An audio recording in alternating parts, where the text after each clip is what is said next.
Hi, I'm Angelina Hernandez. I'm going to talk about my major applied research project on Gimkit. So before I talk about Gimkit and the features and why I think it's a useful tool in the classroom, I want to talk about gamification for a little bit. So this is a word that I feel like has been used a ton lately, or at least that I've heard a lot lately. I think it's just because of the increase of integration of technology in education, as well as the last year we've had remote learning, hybrid learning, and teachers have just been forced to be creative in the way that they're trying to engage students and keep students motivated. One of the ways that teachers have come up with is gamification. So gamification is defined as the use of activities and external rewards to encourage motivation in non-game contexts. So in this case, it would be education. This is done through the application of game design elements as well as social elements. Gamification was designed to increase engagement as well as motivate students by making learning more enjoyable.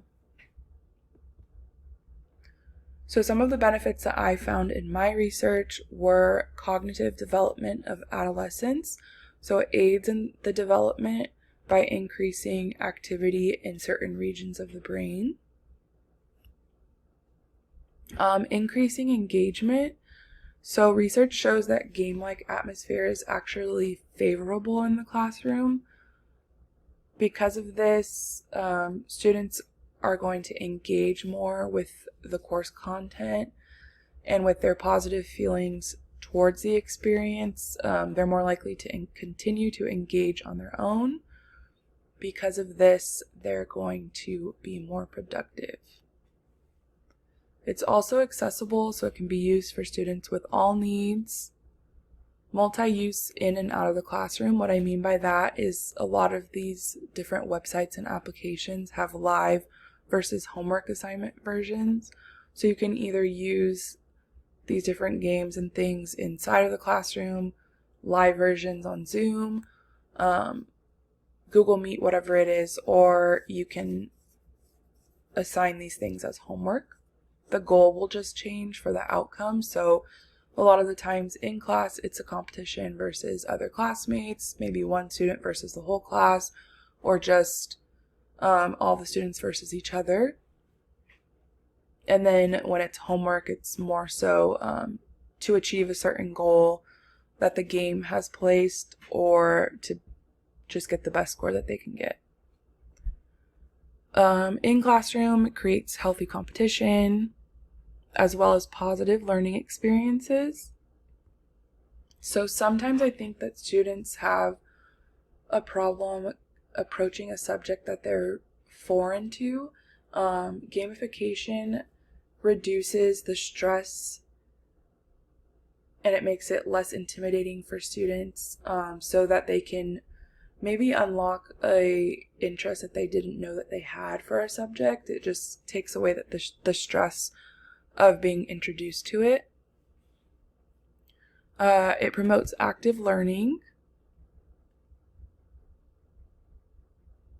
And then the way that the information is delivered, increases a students' attention span, which helps them to retain knowledge and participate more. And then lastly, it engages teacher creativity. So now jumping into Gimkit. Gimkit is a live learning game that was created by a student. Students answer questions on their own device at their own pace. And then it's mostly centered around earning in-game cash. This cash can be used towards a lot of different power-ups and things in the games that are used on Gimkit. And then it can also be assigned as homework. So I'm just going to go over the main features of Gimkit. Creating kits is how you get started. So when you create a kit, it'll look like this, and then you just add questions. But I really like that you can add them in multiple different ways. Obviously, adding each question and answer is going to be pretty time consuming, but you can also create it with flashcards. So you can do terms and definitions, and that kind of makes it easier. And then you can also do Kit Collab, which I'll talk a little bit more about later, but that involves students. Adding from a question bank is probably my favorite feature of this app. So when you do that, it looks something like this. I typed in biology because that's the subject that I'm going to teach. But when I create a kit, I can go through and look at other public kits. So say I like, an entire kit, I can add all of the questions over here, or I can go and scroll through, and look at different questions that I want to add or leave out, and I can add that way. Next is assignments. So once you create these kits, you can select one and create a homework assignment. So a lot of the main goal of the games that are going to be talked about later is to get cash in order to buy those power-ups and things that I was talking about, so that you can get towards the goal of whichever game that you're playing. When you assign it as homework, then the students are just working towards a target amount of cash. So you can set that number, and then obviously you can set the due date, and then creating a class is what we're going to be talking about next. So when you create a class, you can have multiple classes. As you can see here, I put like first period just as an example, and then it gives you a link so that you can send it to students, and they have to authenticate with their like school email, Gmail, whatever it is that you have. You can either auto accept students, or you can go through and accept everyone. I think that's a really good way to keep things safe and keep outsiders out.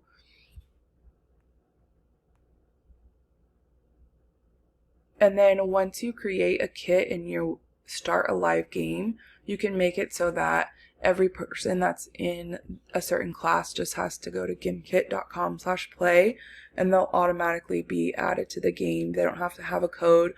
A lot of the times those codes can get out, and then you have people sending in inappropriate answers, or just with this one it's multiple choice, so it's not easy to do that, but you still don't really want those outsiders in. Kit Collab is another really cool aspect. It allows your students to create the kit. So once they join the game, they can submit questions to be added. This can be used as an assignment. You can have students submit different questions and give them points for which questions you decide to keep, or which questions you think are relevant and good questions for the kits that you're making. Or you can even have them, go into small groups, and they can create different kits on different subjects, and then they can all give each other access to their own kits, things like that. There's a lot of different ways to use this. My favorite thing about Gimkit is that it has huge variety in the game. So there's about 7 to 8 games. I just talked about the main ones. They have like human versus zombies.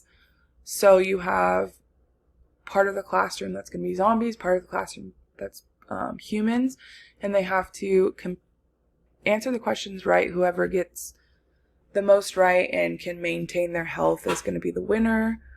There's one that's called boss versus challengers. So there's one student that's going to be the boss. It could be multiple students, and then the rest of the class is going to try and defeat them. You can do this one in small groups or as a whole class. The floor is lava. I think this and probably Trust No One are my favorite, which is Trust No One is the one that's right here. Trust No One is based on Among Us, which I'm sure you've heard of. It's a really popular online game with, I think, all ages right now. So I think that it's really cool that they made a game based on that. Super Rich Mode, Infinity Stone, these are both 2 other games. So in each of these games, you're working to get either points or cash. And once you start earning cash, you can buy different upgrades, power-ups, things like that. Power-ups and upgrades can help you get to the game goal that you need. Or as I said before, in the assignment version, you have to get to a target goal.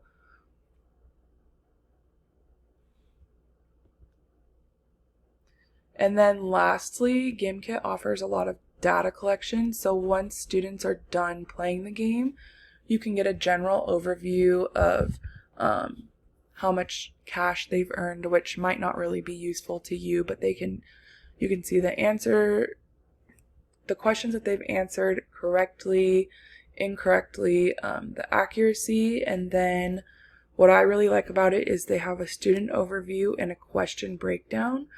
So for the student overview, you can see, which students are performing well, which students might need a little bit of extra support.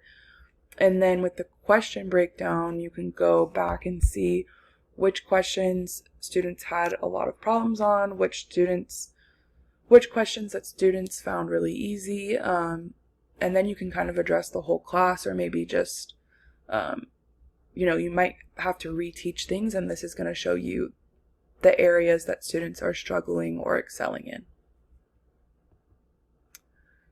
So why Gimkit? First of all, it can be used as an assessment. As I just showed, there's a lot of data that can come with it in the end, and I think that's really useful for teachers. It just makes the data breakdown really easy and simple, and it's pretty automatic in the feedback. Live games and assignment mode, so you can use it, in classroom, or you can use it as a homework assignment. It's engaging, and because of that, it is motivating to students. As you can see, there's so many different games that you can use, and they're all very relevant, and it's constantly changing. They're adding new features all the time.